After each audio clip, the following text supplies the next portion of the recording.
جينا بقى يا جماعه النهارده مسجد محمد علي. صراحه انا استغربت جدا لان كان زمان هنا في سجاجيد، فلقيتهم هم شالوا السجاجيد، ما بقاش في صلاه. يعني كان زمان في ان احنا ممكن نصلي فيه، بس انا استغربت بصراحه، مش متوقع هم ليه عملوا كده، مش فاهمها. يعني هم المكان بقى اشبه بمكان سياحي فقط لا غير يعني.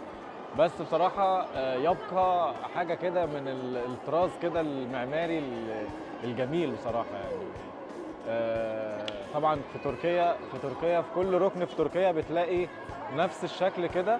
يعني تركيا مسجد سلطان احمد مثلا هو يعتبر اكبر من القلعه هنا عندنا شويه، بس في كل ركن في تركيا بتلاقي مسجد بنفس التصميم، بنفس الكتابه، بنفس كل حاجه، نفس النجف.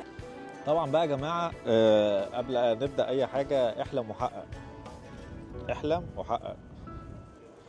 ما ينفعش بقى اجي مصر بقى يا جماعه، حتى لو كانت الاجازه قصيره، يعني ان انا ما اجيش بقى ايه، اشوف بقى الاثار بتاعتنا الجميله اللي وحشاني. طبعا بقالي كتير كتير جدا. طبعا جيت قبل كده بس كان زمان ده كنت صغير يعني، مش صغير قوي يعني، بس جيت مثلا حوالي 15 سنه، 16 سنه، 17 سنه، حاجه كده يعني. بجد يعني اللي ما عجبنيش خالص ان هم لقيتهم شالوا السجاجيد من المسجد.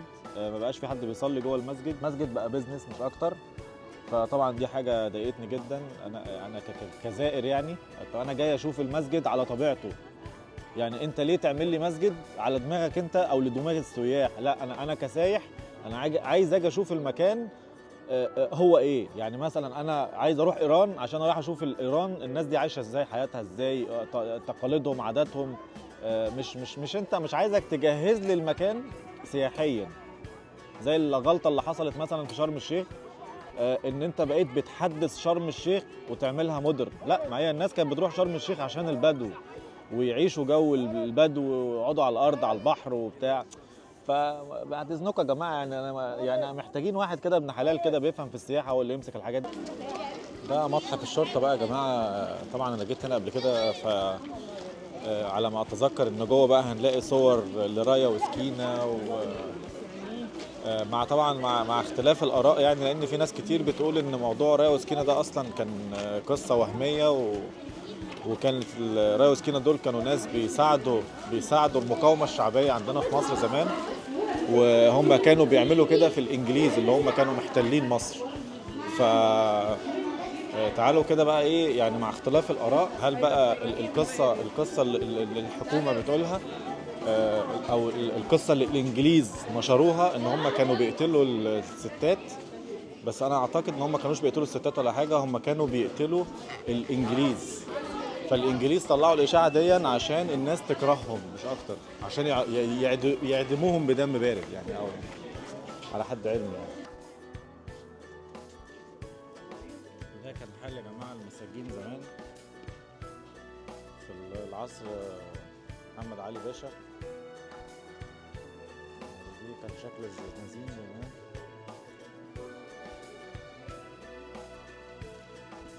طبعا كان يصعب الهروب من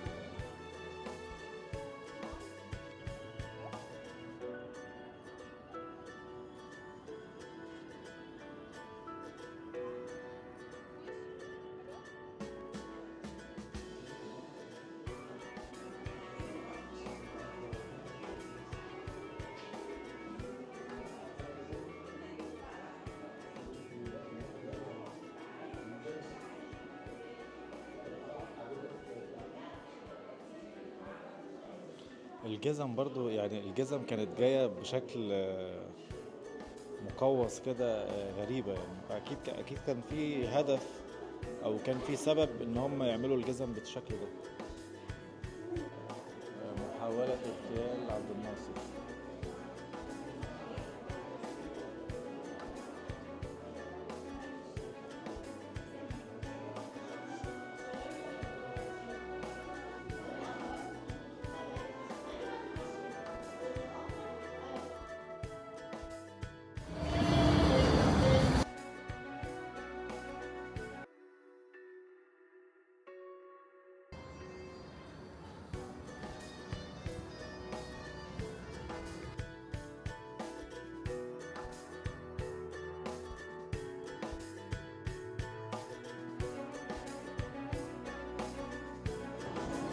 ازيكم؟ مطعم لبناني. بصراحة أنا دخلت من شوية بصيت على الديكور وهمي، ده اللي خلاني أطلع بره عشان أخش تاني أصور لكم بقى. يعني هطلع بره إيه، نخش بقى تشوفوا المكان عامل إزاي بجد. يعني حاجة تحفة يعني، والله ما إعلان ولا أعرف حد هنا. أنا أصلا ما كنتش عارف اسم المكان إيه. فبصراحة يعني الديكور الجميل ده فيا رب بس الأكل يطلع إيه زي ما إحنا زي ما إحنا متوقعين يعني.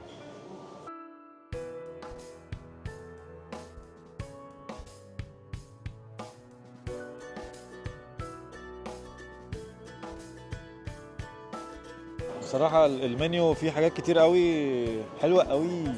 بصراحة عجبني أول تنوع في المنيو. وأسماء الأكلات لذيذ يعني إيه. في أكلة كده لسه سامع اسمها الراهب أو راهب، سلطة راهب. عجبني أوي الاسم.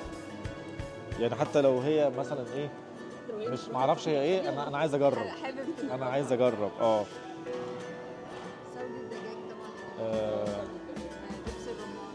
دبس الرمان الجميل يا جماعه.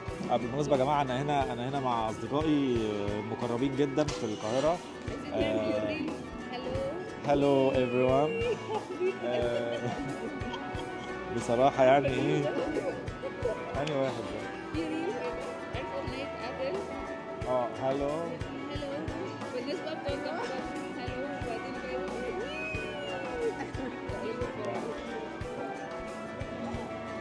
اهو ده.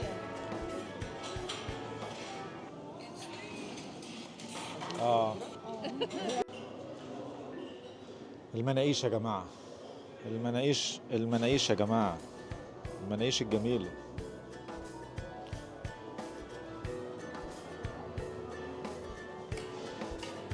الراجل الجميل بقى يعمل لنا دي زعتر صح؟ دي مناقيشه زعتر يعني.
انا جيت عشان اطلع برج القاهره، برج الجميل ده.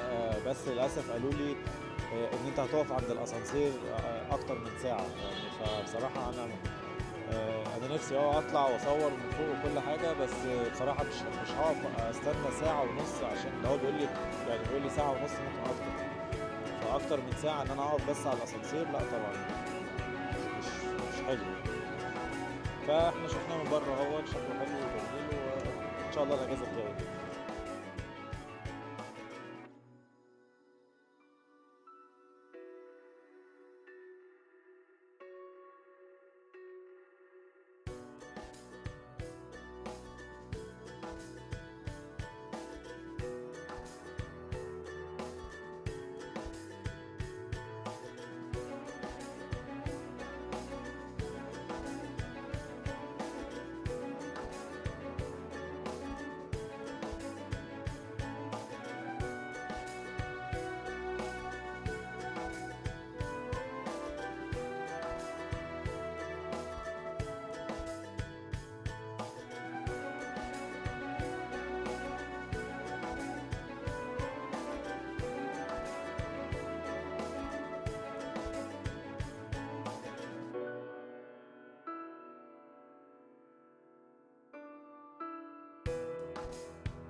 اتأخر على الطيارة بس لازم اجيب فطير قبل ما امشي، يعني لازم اجيب فطير دي حاجة اكيدة، بس انا ربنا يسترها بس والحق الطيارة. ازيكم؟ احنا دلوقتي في مطار سفنكس، خلاص سايب مصر وراجع. حبيت ان انا يعني اقول لكم كده ان دي بصراحة يعني دي كانت من اكتر المرات اللي انا يعني سايب مصر وماشي، مش زعلان، مش حابب افضل في مصر، مش حابب ان انا اروح اوروبا واعيش في اوروبا. ناس كتير مش هتصدق اللي انا بقوله، بس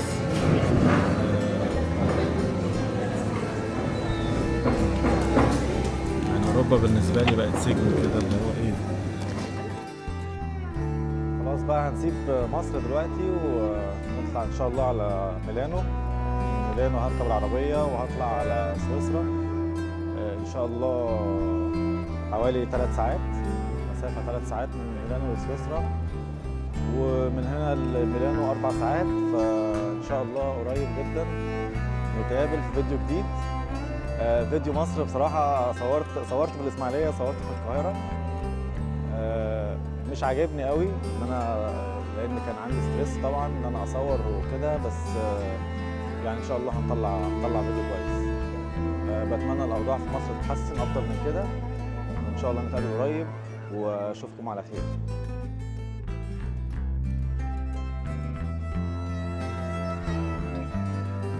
City Crew, thank you for choosing with us and hope to see you again soon.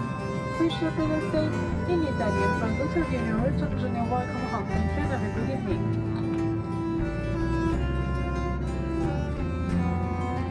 Signore e signori, benvenuti all'aeroporto di Milano Malpensa, dove sono le ore 2:37 della mattina.